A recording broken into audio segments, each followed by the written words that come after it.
Qui va hériter de la fortune de Brigitte Bardot? Brigitte Bardot est décédée à 91 ans.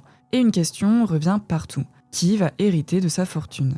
Son fils ou sa fondation pour les animaux? Contrairement à l'image de grande richesse qu'on lui prête parfois, Brigitte Bardot ne laisse pas derrière elle une immense fortune. Depuis plus de 50 ans, elle avait fait un choix clair. Mettre son argent et son énergie au service de la cause animale en renonçant aux projecteurs et aux revenus qu'ils pouvaient lui apporter.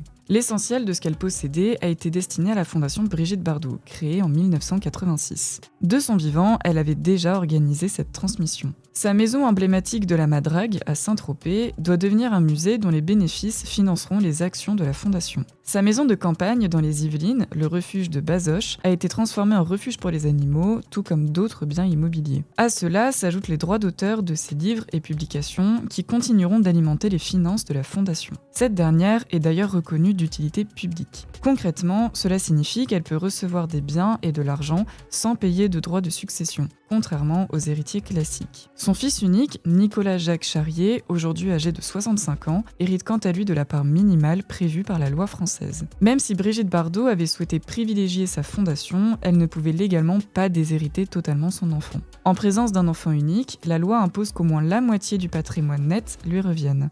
Mais selon Yves Bigot, le biographe de l'actrice, cet héritage sera constitué de ce qui restera du patrimoine de la star. Pas grand-chose sans doute. Cette part peut prendre la forme d'argent, de biens ou de droits, mais elle restera limitée par les choix de Brigitte Bardot en faveur de sa fondation. Cette succession reflète donc un équilibre imposé par la loi, une part réservée à son fils et le reste orienté vers la fondation. Et pour suivre toute l'actu éco et finance, abonnez-vous au Revenu.